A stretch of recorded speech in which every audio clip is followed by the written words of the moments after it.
C'est bon? Super. Bon après-midi à tous. Comme vous pouvez le voir, hein, on va parler de web mobile en fait, avec un framework HTML5 JavaScript qui s'appelle Dojo. En quelques mots, on va avoir premièrement une rapide introduction à Dojo, qui est une plateforme web pas seulement mobile, et plus particulièrement à l'aspect mobile de Dojo. Et puis ensuite, le gros de la présentation, en fait, ça va être de vous mener pas à pas, on va voir pas mal de code, sur comment construire une petite appli toute simple, web mobile avec Dojo, justement. Puis on conclura sur un peu le futur. Qu'est-ce qu'on peut attendre de Dojo, et en particulier de Dojo mobile dans la prochaine version, en fait. Quelques mots à mon sujet. Donc, ça fait plus d'une quinzaine d'années que je travaille dans le développement de composants logiciels sur des plateformes diverses et variées. La dernière étant JavaScript et Dojo. Je suis committeur sur le projet open source Dojo et je suis en charge en fait de l'effort Dojo pour IBM. À propos des mobiles, le premier travail que j'ai fait en fait sur Dojo, ça a été de porter sur mobile le module de chart, de courbe de Dojo. Et donc le principe de cette présentation, c'est un peu de vous présenter mon retour d'expérience sur cette utilisation de Dojo mobile. Donc ça c'était à mon sujet. Maintenant à votre sujet. Histoire d'essayer d'adapter le plus possible, même si c'est pas toujours facile, la présentation. Si vous pouviez, ceux qui ont une expérience dans le mobile, le développement d'applications mobiles, lever la main pour avoir une idée à peu près. Ouais, donc c'est la moitié. Ensuite, ceux qui ont une expérience sur le mobile de développement JavaScript, HTML et pas natif. Ouais. Et Dojo, plus particulièrement sur mobile. Bon, on est à peu près, ok. Donc il y a pas mal de gens qui n'ont pas encore vu ça, quoi. Donc ça va rentrer dans le code, donc ce sera peut-être des fois un peu difficile à suivre pour ceux qui connaissent pas, mais j'espère que ce sera quand même utile. Donc justement, pour ceux qui connaissent pas, le Dojo Toolkit, eh bien c'est une boîte à outils open source en JavaScript pour construire des applications clientes web ou web mobile. Donc la dernière version disponible, c'est la version 1.7.2. Et donc le principe, c'est que concrètement, tout se passe sur le client. Hein, on construit les objets JavaScript et leur rendu sur le client. Et Dojo est une plateforme cliente très agnostique, au sens qu'elle peut se connecter à n'importe quel type de serveur, que ce soit un back-end Java, J2EE, PHP ou tout autre, ou Node.js par exemple. Et elle est aussi très agnostique en termes de format de données. Les composants Dojo vont être capables, en gros, de se remplir de données venant dans des formats multiples et variés, comme par exemple JSON ou XML. Donc cette boîte à outils, en fait, elle est formée de 3 grands packages. Le premier s'appelle Dojo, tout simplement, hein, et c'est en fait le cœur de la boîte à outils, qui va contenir par exemple le module de chargement des fichiers JavaScript, le module de manipulation du DOM, et plein d'autres utilitaires liés à JavaScript. Le deuxième grand package, c'est le package Digit, qui est en fait une bibliothèque de composants IHM qui vont du bouton jusqu'à la liste, etc. Et le framework qui va avec et qui vous permet de créer vos propres composants, en fait, si la bibliothèque ne fournit pas ce dont vous avez besoin. Et enfin, il y a un troisième package qui s'appelle Dojo X pour extension, et qui contient en gros diverses extensions à la fois au module Dojo et Digit, qui sont parfois un peu moins matures et qui n'ont pas encore trouvé leur place dans le package de base en fait. Donc c'est un toolkit qui est très adapté au développement d'applications professionnelles, parce qu'il va fournir un certain nombre de facilités que vous ne retrouvez pas forcément ailleurs. Par exemple, tout ce qui est le support de la globalisation, hein, avec aussi bien l'internationalisation des textes que le support des calendriers hébraïques ou musulmans, etc. Il vous permet aussi d'avoir une bonne expérience au niveau de l'accessibilité, hein, puisque tout a été prévu notamment pour respecter les standards américains dans le domaine, pour les personnes qui ont des handicaps, etc.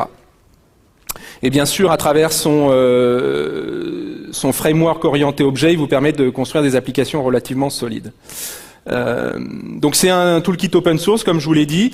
Il est supporté par diverses sociétés de consulting et également par IBM dans le cadre du feature pack en fait de WebSphere qui fournit Dojo et qui supporte Dojo à travers ce moyen. Donc on va commencer par voir le package principal rapidement, Dojo. Donc comme je l'ai laissé pressentir, hein, il y a un système de déclaration de classes et de hiérarchie dans Dojo, hein, qui n'est pas donné gratuitement en JavaScript. Il supporte même, en l'occurrence, l'héritage multiple.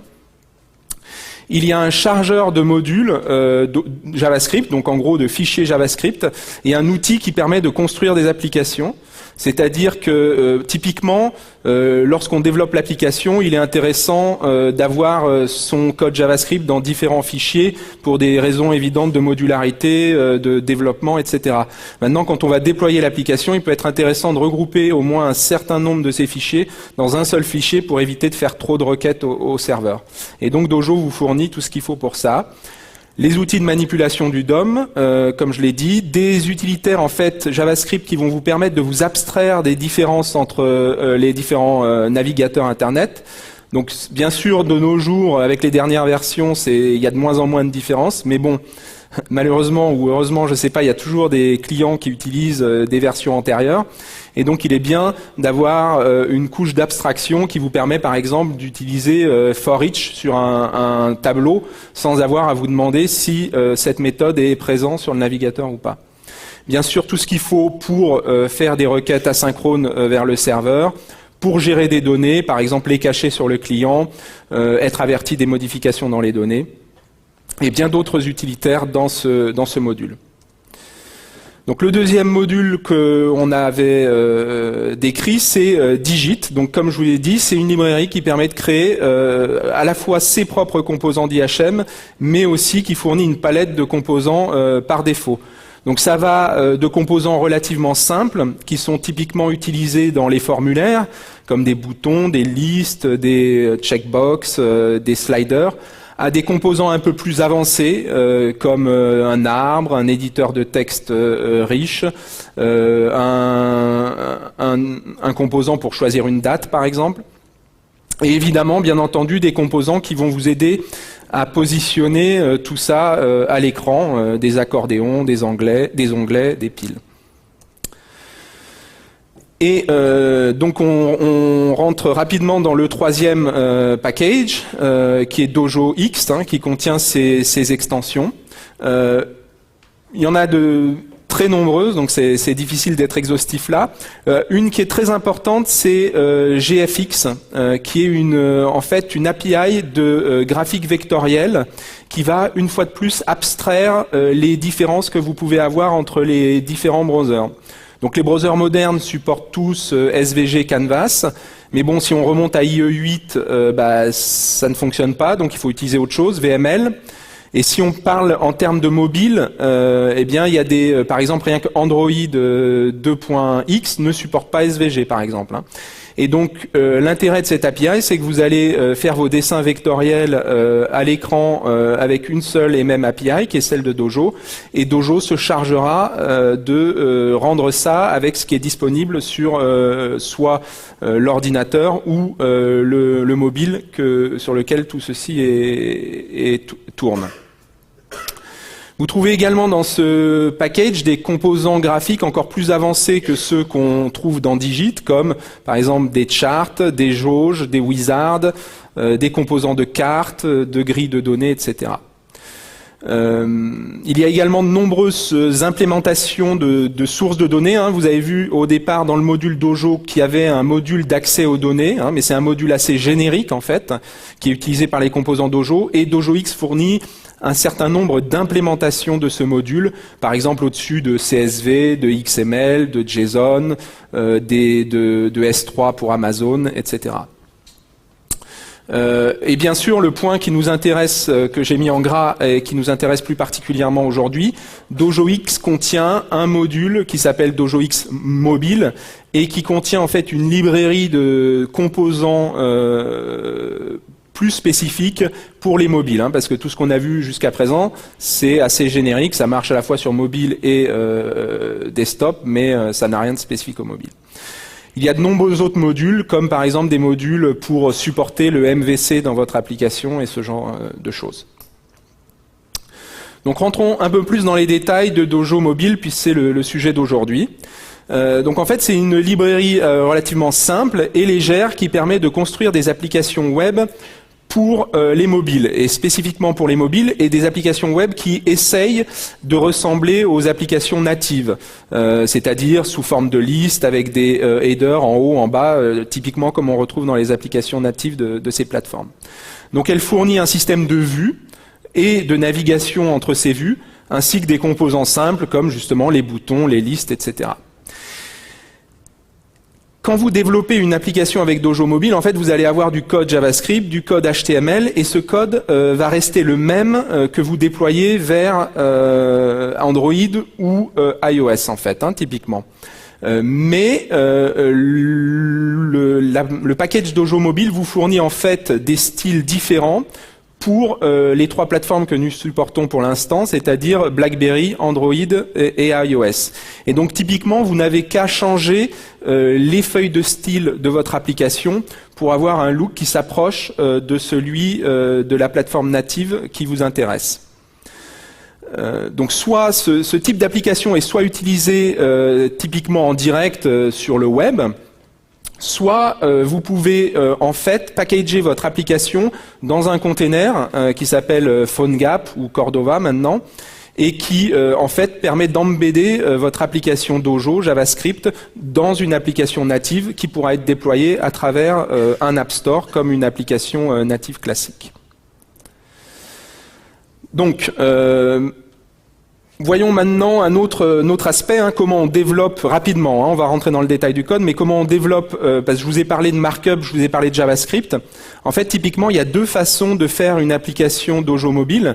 La première, c'est d'utiliser le markup HTML, comme on peut voir sur le premier exemple, où on va avoir un bouton HTML, en fait, et sur lequel on va utiliser l'attribut data Dojo type, c'est les fameux attributs data de HTML5, et qui va nous permettre de spécifier que ce bouton, c'est pas un bouton quelconque, c'est un bouton DojoX Mobile. Et en faisant ça, en fait, derrière, Dojo Mobile va en fait parser le HTML et instancier des classes JavaScript qui correspondent aux différents éléments. Et là, en l'occurrence, une classe JavaScript DojoX Mobile bouton, ce qui va permettre d'obtenir le look natif du bouton, son comportement, etc. Mais bien sûr, vous pouvez également le faire en JavaScript, comme le deuxième exemple le montre. Et donc, tout simplement, là, on voit que nous faisons un require du module DojoX Mobile Button. Donc, nous demandons l'import, tout simplement, de ce module, et nous l'utilisons en instanciant un bouton, en lui donnant un label et en lui disant affiche-moi ce bouton. Alors ça, c'est la théorie. Vous pouvez faire l'application en HTML ou en JavaScript. La pratique, c'est que généralement, vous allez mélanger les deux. Tout ce qui est assez statique dans votre application va souvent se retrouver en markup en HTML et tout ce qui est dynamique, plutôt en JavaScript. Un autre point à noter sur Dojo Mobile, c'est que c'est made in France, ou presque, parce que comme c'est un projet open source, on a des contributeurs, bien sûr, un peu de partout dans le monde, mais on a quand même une forte équipe en France, puisqu'au sein du France Lab d'IBM, on est 4 contributeurs open source sur Dojo Mobile. Donc voilà l'application en fait que je vous propose de faire aujourd'hui. Pour ceux qui ont un téléphone iPhone, ils reconnaîtront peut-être un petit peu l'application de bourse d'iPhone, sans le style spécifique qu'elle a. Mais en gros, le but c'est d'avoir une application comme celle-ci, avec en haut une vue principale où on affiche les actions, un certain nombre d'actions en bourse, et ainsi que leurs valeurs et leurs variations. Et en dessous, on a une seconde vue qui, elle, va varier en fonction de ce qu'on a sélectionné dans la première vue. Hein. Donc typiquement, ça va donner les détails de l'action 1, si on a sélectionné l'action 1 ou de l'action 2, etc. Sachant que la vue du bas, elle est tout simplement navigable. On voit les 3 petits boutons là. Grâce à un gesture, un geste de swipe, on va pouvoir passer d'une vue à l'autre en dessous. Donc je vous préviens, le code qu'on va voir aujourd'hui, en fait, il est basé sur Dojo 1.8, parce qu'on devait sortir la bêta de 1.8 ces jours-ci, et donc je m'étais dit que c'était une bonne idée. La bêta est un petit peu en retard, mais bon, tout ce que je montre est possible dans les versions précédentes, en fait. Hein. Le code peut changer légèrement, mais si vous vouliez faire la même chose avec la version précédente, c'est tout à fait possible. Il y a quelques petites adaptations d'API par-ci par-là. Donc la première chose que vous allez avoir à faire quand vous voudrez utiliser Dojo, c'est tout simplement de rendre Dojo disponible dans votre application web, hein, dans le HTML, en chargeant le fichier dojo.js. Donc ça, c'est vraiment le fichier de Bootstrap, c'est un fichier vraiment minimal qui fait moins de 4 kilooctets et qui va vous permettre, à partir de ce fichier minimal, d'accéder aux différents autres modules de Dojo dont vous pourriez avoir besoin. Donc le chargement en lui-même est a priori suffisant, mais là on voit qu'on va passer une fois de plus à travers un paramètre HTML5 des informations supplémentaires à ce bootstrap de Dojo. La première information qu'on va lui passer, c'est parse onload, parce que justement notre application va mélanger le markup et le JavaScript, et on veut que ce markup soit parsé au lancement de notre application. Donc on lui dit parse onload, oui. Le deuxième paramètre, A5, est assez important, intéressant. Ça veut dire que les modules JavaScript qui sont requis par notre application vont être chargés de manière asynchrone. Donc ce qui permet en fait de lancer plusieurs requêtes en parallèle pour récupérer ces modules et fait généralement gagner pas mal de temps. Le dernier point est un paramètre, donc ces 2 premiers paramètres n'avaient rien de spécifique mobile. Le dernier point est un paramètre spécifique mobile, c'est pour ça qu'il commence par MBL. Et c'est MBL Always Hide Address Bar, ça veut dire que notre application mobile qui va s'exécuter dans le browser de la plateforme va essayer de cacher l'adresse barre du navigateur pour avoir un rendu sur une page entière. Donc, une fois qu'on a chargé Dojo, on va tout simplement commencer à coder notre application. Donc, comme je vous l'ai dit, tout ce qui est statique dans l'application, on va avoir tendance à le faire en HTML pour pas avoir à créer du code JavaScript pour ça. Donc là, c'est l'agencement principal de l'application, en fait, qu'on a vu tout à l'heure, avec ici le container principal en haut dans lequel vont s'afficher nos différentes actions en bourse. On dit que ce container doit faire à peu près 66% de la hauteur, hein, pour laisser un tiers de la hauteur au reste. Ensuite, on a un container vide juste pour avoir un peu d'espacement. Et ensuite, on a le deuxième container du bas qui va contenir justement ces 3 vues que l'on va pouvoir swapper et qui vont donner des détails sur l'action sélectionnée. Donc ça, c'est le panneau principal. Donc le panneau principal, celui du haut, donc, hein, qui fait les 2 tiers de l'écran, eh bien c'est une scrollable view. C'est une scrollable view parce que le nombre d'actions qu'on va afficher peut varier. Et donc, par définition, il faut pouvoir scroller tout ça parce que peut-être que toutes les actions qu'on a mises en mémoire ne vont pas tenir sur les 66% de l'écran. Ensuite, on va mettre une liste avec des coins ronds, en l'occurrence, round right list, et dans laquelle vont venir s'insérer l'affichage des différentes actions. Et donc là s'arrête en fait la partie statique, c'est-à-dire on a défini statiquement en HTML cette partie et le remplissage en fait va se faire en JavaScript. On va le voir un peu plus tard dans le code et voilà. Donc ça on peut le créer une fois pour toutes, le reste il faut le faire dynamiquement. Un paramètre intéressant là, donc c'est le paramètre stateful sur notre objet de liste qui permet tout simplement en fait de dire que la liste doit garder sa sélection, parce qu'il y a plusieurs types de listes sur mobile, hein. Il y a les listes où on appuie une fois, ça va faire une action mais ça garde pas la sélection de l'item sélectionné en fait visuel, et nous c'est pas notre cas, on veut la garder donc on le précise. Donc ça, c'est le panneau secondaire, hein, il est plus long. Alors je l'ai mis sur 2 slides. Pourquoi il est plus long? Parce que justement, le panneau du bas, eh bien, il contient 3 vues en fait, hein, puisqu'on peut passer d'une vue à l'autre. Et ces 3 vues vont être définies l'une après l'autre, comme on voit là. Hein, elles sont bien sûr pas toutes visibles en même temps. Donc la première, c'est celle qui va contenir en fait des news, des nouvelles à propos de l'action sélectionnée. Donc on voit que là, une fois de plus, on utilise une vue scrollable, puisqu'il peut y avoir un nombre de nouvelles indéterminé qui nous arrivent. Une fois de plus, le contenu là sera créé en JavaScript. La deuxième vue, c'est la vue qui donne les détails de l'action pour la journée donnée, par exemple le cours d'ouverture, le cours de fermeture, ce genre de choses. Et donc là, on ne va pas utiliser une vue scrollable, parce qu'en fait, on a une taille fixe, hein, il y a un certain nombre de paramètres qu'on va afficher, ça variera jamais. On va voir un peu plus loin comment on crée ça. Et la dernière vue que l'on swap, c'est la vue historique qui donne un historique sous forme de chart de la valeur durant, par exemple, les 12 derniers mois. Et donc là, c'est pareil, il n'y a pas besoin de vue scrollable, hein, parce que ce chart a une taille fixe, et on va le créer plus tard. Et enfin, en bas, les 3 petits points que vous aviez vus, c'est tout simplement un page indicator qui permet de savoir sur laquelle des 3 vues nous sommes actuellement. Donc il y a juste à le créer comme ça, et automatiquement, il va en fait introspecter le reste de la page et s'apercevoir qu'il y a 3 swap views et indiquer sur laquelle nous nous trouvons. Un petit point que j'avais oublié, sur lequel je vais revenir, c'était l'attribut de visibilité, hein, de l'application. Donc on commence typiquement dans ces cas-là par une application invisible. Pourquoi on fait ça? Parce qu'autrement, on risque d'avoir au départ un rafraîchissement en 2 temps, avec si le CSS met un peu de temps à se charger, hein, ce qui peut être le cas sur mobile, on risque d'avoir un affichage sans le CSS natif, puis après avec le CSS natif, ce qui est un peu embêtant. Le point intéressant avec Dojo Mobile, c'est que vous avez juste à mettre le body invisible, et puis après, Dojo Mobile se chargera de le rendre visible au bon moment. Vous n'avez pas, vous, à mettre un listener quelconque ou quoi que ce soit, ce sera fait automatiquement pour vous.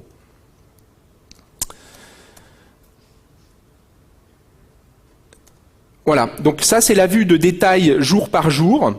Donc là aussi c'est très statique en fait, hein, parce que tous les jours, quelle que soit l'action sélectionnée, on va mettre la valeur d'ouverture, de fermeture, le maximum. Donc en gros c'est un tableau HTML qu'on va venir remplir. Donc la partie statique, les noms des cellules sont en dur, et puis on viendra remplir en JavaScript les valeurs pour l'action sélectionnée. Ça, c'est la vue d'historique de chart. Alors c'est pareil, le chart lui-même, on va le créer une fois pour toutes en HTML, en vue statique, mais après, bien entendu, les données du chart, elles seront dynamiques et changées lors de l'exécution. Donc c'est exactement le même principe. La différence là, c'est qu'on va pas prendre un widget DojoX Mobile, parce que DojoX Mobile ne fournit pas de chart, mais on va prendre un widget, tout ce qu'il y a de plus standard en Dojo, qui est le DojoX Charting widget, et qui permet d'afficher un chart. Et ce widget, comme je l'avais dit dans l'introduction, a été modifié ces dernières années pour fonctionner correctement sur mobile, et donc vous ne devriez pas avoir de problème. Donc ensuite, dans le chart lui-même, on rajoute des axes, des plots, etc., tout ce dont on a besoin, une grille, tout ce dont on a besoin pour afficher un chart. Donc, on va rentrer maintenant plus dans la partie JavaScript de l'application en fait. Hein. Maintenant, on a vu qu'en HTML, on arrivait à définir l'agencement et les widgets principaux de l'application, mais il reste quand même des choses à faire. C'est loin d'être fini. Donc, typiquement, ce qu'on va faire, c'est qu'on va mettre notre code JavaScript dans un ou plusieurs fichiers. Donc là, comme c'est assez simple, j'ai tout mis dans un fichier que j'ai appelé source.js, que j'inclus dans mon application. Et là-dessous, j'ai mis un extrait de ce fichier source.js. Donc la première chose à faire, en fait, c'est de faire en sorte que tous les modules JavaScript de Dojo dont vous allez avoir besoin pour coder votre application sont correctement importés. Et donc ça se fait à travers l'appel require qu'on avait vu tout à l'heure et qui importe en fait un certain nombre de modules. Donc vous allez reconnaître les modules que j'ai utilisés dans l'application statique, comme le chart, comme la swap view, comme la scrollable view. Et puis il y a d'autres modules que j'ai pas utilisés dans l'application statique, mais dont je vais avoir besoin dans mon code JavaScript. C'est le cas en fait des modules que j'ai mis au début et qui sont en gras. Un exemple, c'est le module digit registry, qui va nous permettre de récupérer un pointeur, un objet JavaScript correspondant à un des widgets qu'on a créé en HTML, par exemple. Et donc là, on a un exemple d'utilisation. Il y a ce petit widget en bas qui nous affiche les nouvelles à propos de l'action sélectionnée. Je peux le récupérer tout simplement en appelant registry by ID et en lui passant l'ID, en l'occurrence news. Et ainsi, j'ai une variable qui contient mon widget de news. Donc là, maintenant qu'on a mis en place cette structure du côté JavaScript, l'import de tous nos modules, eh bien la première chose à faire, ça va être de récupérer nos données venant du serveur, bien entendu, puisqu'il va falloir les afficher. Donc il y a deux types de données qu'on va devoir récupérer. En gros, la liste des actions qu'on veut afficher et leurs valeurs. Et puis, à chaque fois qu'on va sélectionner une valeur particulière, il faudra récupérer les détails pour cette valeur, comme les nouvelles, les valeurs d'ouverture, de fermeture et l'historique de l'action sur les 12 derniers mois, par exemple. Donc là, en haut du slide, je vous ai montré comment en Dojo, en fait, on va faire un appel asynchrone au serveur pour récupérer les données. Donc on utilise le module XHR de Dojo. On fait un appel get pour lui demander, on lui donne l'URL à laquelle on veut accéder. En l'occurrence, nous on travaille en JSON, donc on va lui dire que le retour va être sous la forme de JSON et qu'il doit l'interpréter de cette manière. Et ensuite on fournit une fonction load qui va être appelée quand les données seront revenues du serveur et auront été correctement interprétées. En dessous, je vous ai mis un exemple de données qu'on reçoit dans la fonction load. Donc là, c'est l'exemple quand on récupère les données pour une action particulière. Donc on va recevoir un bout de JSON qui contient un tableau de nouvelles, avec pour chaque élément dans les nouvelles une URL où on aura plus de détails sur la nouvelle, un titre, un sous-titre. Ensuite, un élément day qui contient toutes les informations journalières sur l'action. Et un élément historique qui contient l'historique de l'action durant les 12 derniers mois. Donc si vous avez bien noté, ça correspond exactement aux trois swap views que nous allons devoir remplir en fait. Donc comment on va remplir les swap views? En fait c'est assez simple, maintenant que la structure a été créée, on va accéder aux éléments qu'on a créés en statique et on va leur rajouter des informations. Donc le premier élément qu'on avait créé en statique, c'était cette liste de nouvelles qui était dans une vue scrollable et qu'on peut remplir d'autant de nouvelles que l'on veut. Donc ce qu'on va faire, c'est qu'on va utiliser la fameuse méthode forEach qui va nous permettre d'itérer sur le tableau de nouvelles, donc data.news, le tableau de nouvelles, et on a une fonction qui va être appelée et qui pour chaque nouvelle disponible va en fait créer un list item, qui est un élément de la liste tout simplement. Sur ce list item, on va passer plusieurs attributs. En particulier, on va passer un hyperlien, une référence vers en fait l'URL qui était dans notre source de données. Ce qui fera que quand l'utilisateur cliquera, enfin touchera plutôt, puisqu'on est sur un téléphone portable ici, la liste, l'item de la liste, ça l'amènera à aller sur la page qui contient les détails de cette nouvelle. Donc ça c'est pour le list item, et ensuite le list item, on va le remplir d'un certain nombre de fragments HTML qui correspondent à ce qu'on veut voir affiché, donc en gros le titre et le sous-titre. Une fois qu'on a créé ce list item, tout simplement, on l'ajoute au composant news qu'on avait récupéré précédemment à l'aide du registry digit. Donc ça nous a permis de populer en fait la liste des nouvelles. La seconde subview, si vous vous rappelez bien, c'est ce tableau statique qui contient les données journalières. Donc ça c'est pareil, c'est assez simple. En fait, on va aller dans notre objet qui contient les données journalières, donc data.day, Et puis on va itérer sur tous les éléments de cet objet, hein, le cours d'ouverture, le cours maximal, le cours minimal, etc. Et puis on va aller chercher dans notre DOM HTML l'objet qui correspond, qui a le même ID, et on va tout simplement mettre dans ce petit bout de HTML l'information qui correspond. La troisième et dernière swap view qu'on avait vue, eh bien c'est la vue historique sous forme de chart. Donc là, autant on avait récupéré le composant de news hein, sur un slide précédent, autant on n'avait pas récupéré le composant de chart. Eh bien, ça se fait exactement de la même manière. On appelle registry by ID avec le chart. On récupère le chart. Le chart peut contenir plusieurs séries de données. Alors, dans notre cas, il n'y en a qu'une, c'est ce fameux historique sur 12 mois. On a appelé la série data. Alors, on récupère la série data. Et sur cette série, on a une méthode JavaScript qui s'appelle update et qui va permettre en fait de mettre à jour les données affichées par le chart. Et donc, tout simplement, on lui passe les données qu'on a reçues dans notre JSON qui sont disponibles dans data.history. Et donc rien qu'avec ces quelques lignes de code, en fait, nous sommes à même de prendre ce design statique que nous avions et lui rajouter des informations créées dynamiquement.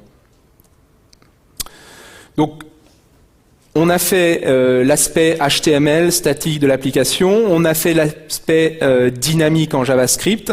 Il manque l'aspect CSS de stylage de notre application. Donc il y a trois niveaux de style qu'on va appliquer à une telle application Dojo mobile. Le premier niveau de style, c'est le style classique des composants Dojo mobile eux-mêmes. Hein. Donc comme je l'ai expliqué au départ, on fournit des styles pour iOS, BlackBerry et Android.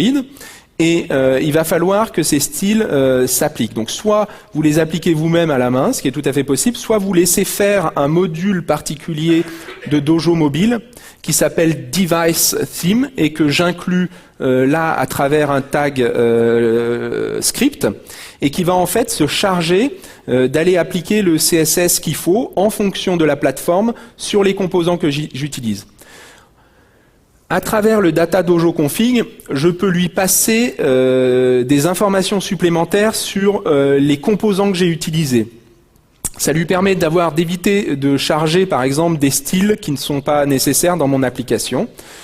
Donc il y a un certain nombre de composants de base qui sont regroupés dans le thème de base que j'ai mis là, et puis il y a deux composants qui sont pas dedans et que j'utilise, qui sont le page indicator et le fix splitter. Et donc j'indique à Dojo Mobile à travers ce paramètre applique bien ces styles-là, j'en ai besoin pour mon application.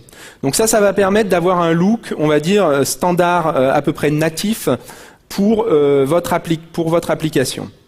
Maintenant, votre application peut parfois utiliser des styles fournis par Dojo Mobile et qui viennent en addition de ces styles natifs. Hein. C'est par exemple le cas, voilà, si vous vous rappelez quand j'ai créé le list item, je lui ai dit de prendre comme classe CSS pour la petite flèche qui est à la fin de mon item dans la liste, je lui ai dit de prendre le mobile DOM button blue circular row.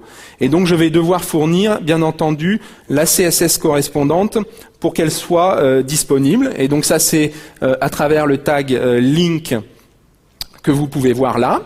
Et enfin, bien entendu, je peux avoir des styles qui sont complètement spécifiques à mon application.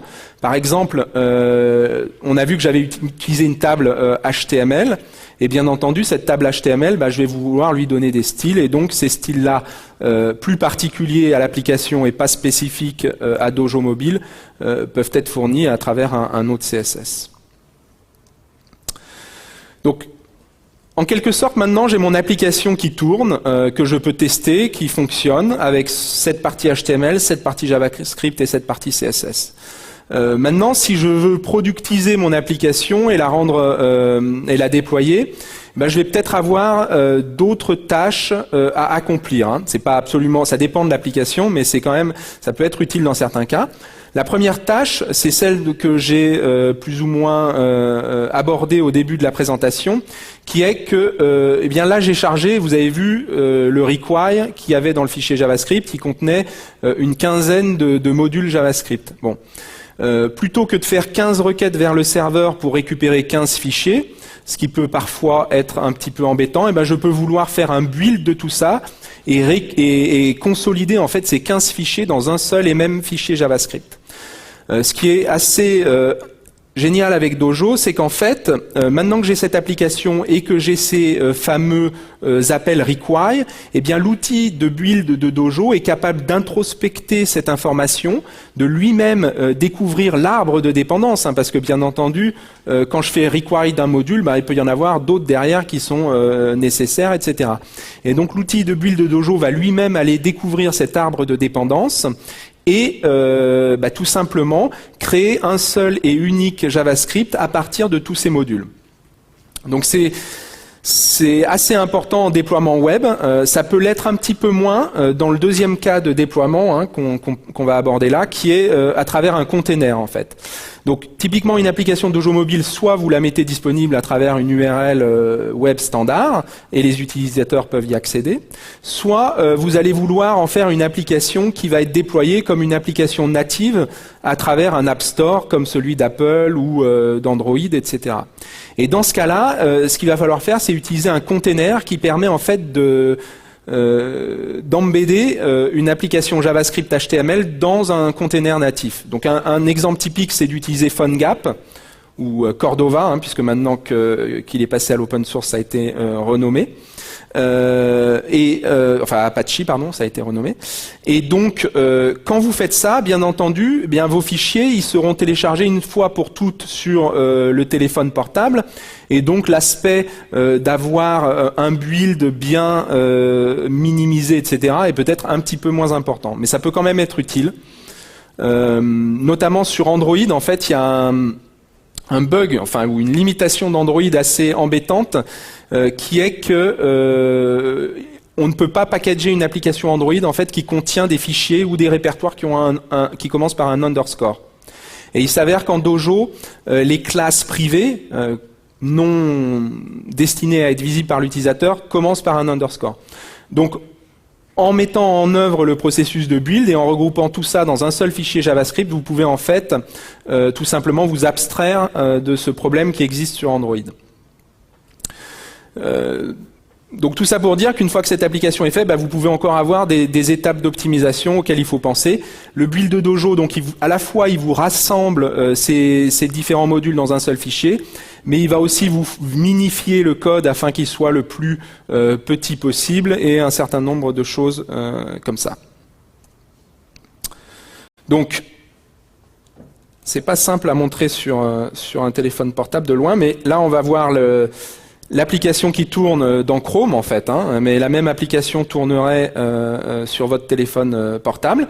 Donc on a les fameuses actions avec la liste qu'on peut scroller. En bas, alors bon évidemment j'ai été un petit peu feignant, ou plutôt j'ai manqué de temps on va dire. J'ai pas mis des données différentes sur chaque action sélectionnée. Et donc j'ai remis les mêmes données à chaque fois, donc vous voyez pas de différence en bas. Mais en fait, typiquement, en sélectionnant la donnée, bien ça reconstruit les fameux list items qu'on voit ici, et donc il pourrait très bien y avoir des valeurs différentes. Si je clique sur un list item, bien ça m'amène à l'URL que j'ai demandé, qui est bidon, donc ça va m'amener nulle part. Il y a la fameuse petite flèche bleue qu'on avait spécifiée. Donc ça c'est la première swap view, et si je fais un geste de swapping, eh bien je tombe sur la deuxième swap view qui est notre fameuse table HTML, tout ce qu'il y a de plus standard, avec quelques petits paramètres de style, et qui nous affiche les valeurs journalières pour l'application sélectionnée. Donc une fois de plus, vu que je me suis pas trop fatigué, ça les change pas, mais le principe est là. Et enfin, le fameux graphe historique sur les 12 derniers mois. Donc là, c'est pareil, j'ai été, à la fois pour des raisons didactiques, autrement le code deviendrait un peu plus compliqué, et puis pour des raisons de temps, j'ai pas stylé le graphe de données, mais c'est la même chose, on pourrait lui donner un look qui dépend de la plateforme. Donc le résumé de cette petite application qu'on a vue, eh ben, bon, je pense que ça montre quand même qu'il est relativement simple en fait de construire une application mobile qui fonctionne à la fois sur iOS, Android et BlackBerry.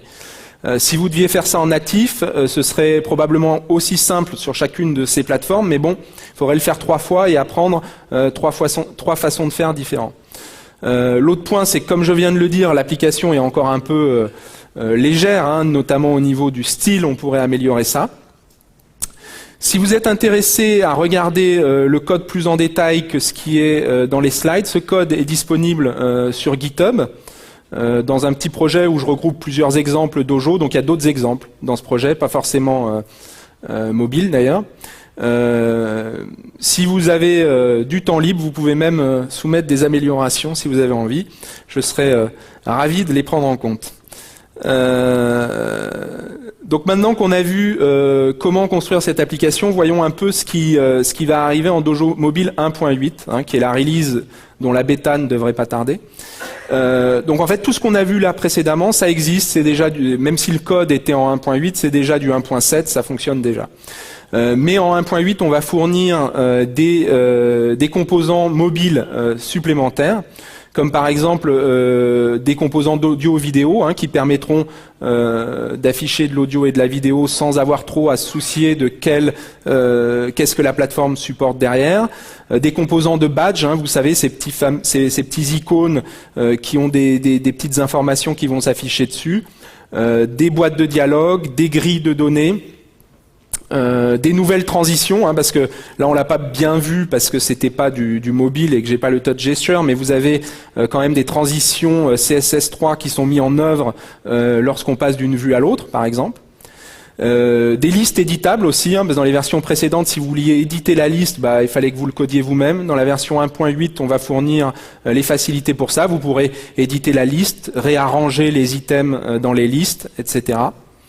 Et on va fournir aussi en 1.8 des nouveaux composants qui sont pas spécifiques mobiles, donc donc un petit peu comme le chart, qui est pas un composant spécifique mobile, qui marche dans les deux contextes. Mais on va fournir un calendrier qui vous permet, par exemple, d'avoir une vue sur un mobile, typiquement une vue jour avec l'ensemble des tâches pour votre journée. Un nouveau module de jauge qui fonctionnera parfaitement bien sur mobile et qui vous permet de créer vos propres jauges, donc c'est utile dans tout ce qui est monitoring, application de monitoring. Un composant de Trimap pour l'analyse des données, et donc ces composants fonctionneront dans les deux contextes. Donc la bêta est pas encore disponible malheureusement, on a quelques petits problèmes de dernière minute, mais le jour où elle sera disponible, vous avez le lien là. La version finale de Dojo 1.8 est prévue pour juin ou juillet. Donc c'est un projet open source Dojo, comme ceux qui l'utilisent le savent bien. Donc il y a une mailing list à laquelle, si vous vous intéressez à Dojo, je vous engage à souscrire. C'est assez actif, il y a pas mal de trafic. Généralement, les gens répondent bien, donc si vous avez des questions, vous pouvez y aller sans hésiter. Un autre petit point que j'avais oublié dans ma présentation, mais qui m'a jamais gentiment été rappelé, c'est que donc là je vous ai montré comment faire par code. Moi je suis un développeur, c'est ma façon de procéder. Mais c'est vrai qu'on a aussi des outils open source qui sont en train d'être développés et qui permettent en fait de créer votre application aussi bien Dojo web traditionnel que Dojo web mobile visuellement en fait, à travers un outil visuel qui s'appelle Maketa et qui est un projet open source qui est dans la même fondation, la Dojo Foundation, que Dojo, et qui permet en fait typiquement de faire du drag and drop, drag-dropper ma liste, drag-dropper mes headers, etc. et de générer le code Dojo qui correspond. Dans un navigateur web, tout à fait. Donc sachant que après vous avez le choix soit d'utiliser la version qui est hostée à l'adresse mentionnée, là, maketa.org, soit, puisque c'est un projet open source, tout le code de Maketa est disponible, et donc vous pouvez le faire tourner sur votre propre serveur si vous ne voulez pas reposer sur la version hostée en externe. Et j'ai rattrapé tout le temps perdu dans les présentations précédentes, je pense. Donc on a le temps pour les questions, ce qui est pas mal, je pense. Donc si vous en avez, n'hésitez pas. Gilles. Il y a un moment, tu parlais de la manière de déployer ton appli. Et tu disais, en fait, quand tu veux la déployer dans un mobile, en fait, tu fais l'export et tu assembles tous tes composants audio dans un seul fichier optimisé.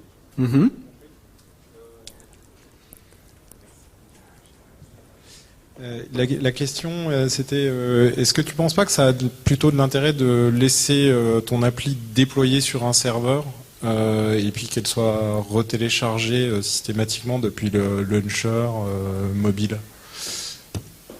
En fait, on a les deux sont possibles, hein, donc c'est vraiment au choix de l'utilisateur. Les deux sont absolument possibles. Et si j'ai bien compris, il y a un espèce de mécanisme de lazy loading avec les modules. Et donc en fait, au démarrage de l'application, en fait, ça continue à démarrer vite, si j'ai bien compris, avec juste le bootstrap de 4K. Ouais. Donc bien sûr, si tu as utilisé le build qui fait un gros fichier JavaScript, le démarrage sera un peu plus lent puisqu'il faudra charger ce gros fichier. Voilà. L'avantage, c'est que tu feras qu'une seule requête HTTP. Voilà. Et dans l'autre sens, soit tu fais pas le build et tu as un démarrage plus rapide, mais tu vas faire plusieurs requêtes HTTP. Il est vrai asynchrone et donc quand même plus rapide que dans l'ancien temps, mais ça prendra un... Et actuellement, en fait, c'est modularisé en combien de morceaux, Dojo, à peu près? Il y a énormément de morceaux. Hein. Là, j'aurais du mal à donner un nombre. C'est juste pour évaluer le nombre de requêtes HTTP, en fait. Ouais, mais alors ça dépend tout à fait de l'application, parce que tu vois, dans Dojo X, tu as, par exemple, je sais pas, dans Dojo X, tu as 50 modules. Mais tu n'utilises jamais ces 50 modules dans une application, tu en utilises un ou deux. Donc te donner le chiffre global n'aurait pas beaucoup de sens. Je peux te donner, par exemple, typiquement, plutôt ce qu'une application utilise. Voilà, donc la mienne utilisait une quinzaine. C'est une application qui a du sens, hein, c'est pas une application complètement bidon, donc ça peut correspondre. Après, une application un peu plus sérieuse, ça va peut-être plutôt être une vingtaine ou 25. Quoi, voilà.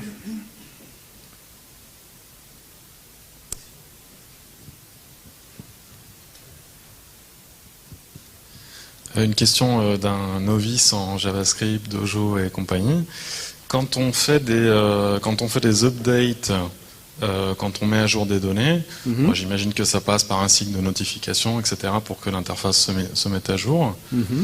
Je voulais savoir, est-ce que ça c'est géré par le navigateur? Est-ce qu'il y a quelque chose en plus dans Dojo pour que ça se passe bien, pour que ce soit joli, quoi, pour qu'il n'y ait pas des petits glitches, quoi, des petits retards à l'affichage?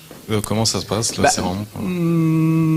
normalement, ça se passe à peu près bien parce qu'en fait, pour le coup, JavaScript, c'est un langage mono-threadé.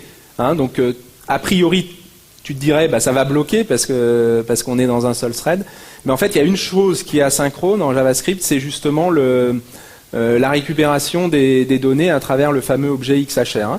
Donc, on va lancer une requête vers le serveur, mais en fait, on peut continuer à rafraîchir l'application pendant ce temps, pendant qu'il va chercher les données, et quand elles reviennent, on est averti, et là on peut mettre le composant à jour. Donc en fait, il n'y a pas... Enfin, bien sûr, hein, il faut faire quand même attention à ce qu'on fait, mais c'est pas comme si c'était complètement bloqué pendant qu'on récupère les données. Merci. Bonjour. Pour les scroll view, oui. Si on rajoute dynamiquement des éléments à la scroll view, donc qu'elle change de taille, est-ce que la gestion du scroll par rapport au reste de l'appli est gérée automatiquement ou il y a des choses à déclencher, on va dire, manuellement? Non, c'est pour ça qu'on utilise. Enfin, c'est pour ça qu'on n'utilise pas forcément. C'est-à-dire notre scroll view, elle a plusieurs modes, hein, mais il y a un mode qui n'utilise pas, qui fait vraiment son propre scroll pour gérer justement ce cas-là. Hein. Donc vous rajoutez vos items. Et elle va se charger de s'adapter comme il faut pour vous permettre de scroller en fonction des items que vous avez rajoutés. Non. On ne va pas se retrouver bloqué au niveau du pied de page si on a voulu garder le header fixe en haut et puis on rajoute dynamiquement. Non, ça gère tout ça. D'accord. Merci.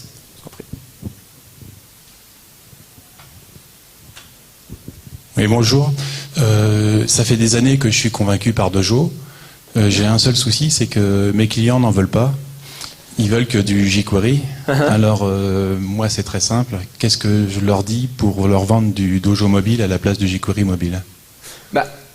C'est bon, je suis pas un commercial, hein, je suis un développeur, mais c'est vrai que moi, je vois vraiment l'intérêt des deux frameworks. Hein. C'est quand même, ce que j'ai tendance à dire, c'est que jQuery, en règle générale, c'est peut-être un peu plus simple d'approche, et comme beaucoup de gens l'utilisent, eh bien, ça paraît naturel, parce que les gens ayant l'habitude de l'utiliser, ça leur paraît simple parce qu'ils ont l'habitude de l'utiliser, tout simplement.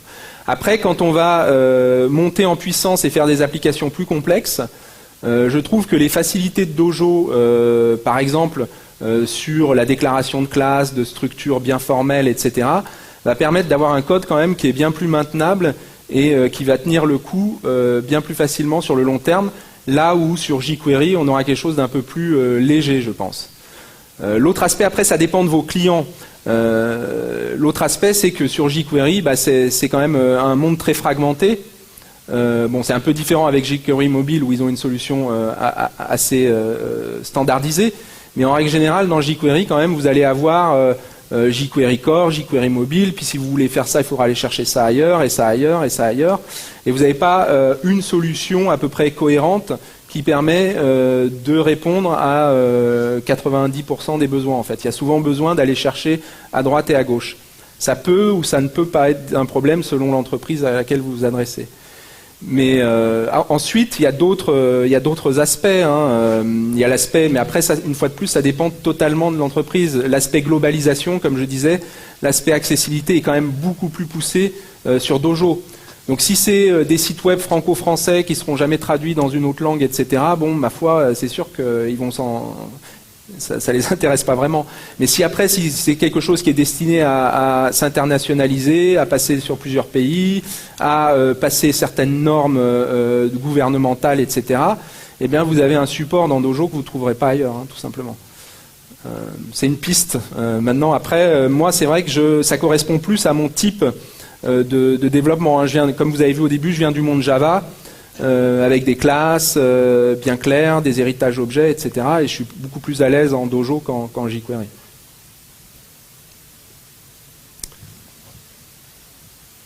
D'autres questions, peut-être? Non. La dernière, pour t'embêter. Comment vous vous positionnez par rapport à Dart et à CoffeeScript? Est-ce que vous avez des idées pour vous intégrer là-dedans? Pour l'instant, non. Pour l'instant, c'est vraiment pur JavaScript et on n'a pas essayé de se porter, par exemple, sur Dart. Je pense qu'il faudrait que ce soit un peu plus avancé quand même pour que ça commence à nous intéresser. Hein. Mais pourquoi pas? Pourquoi pas?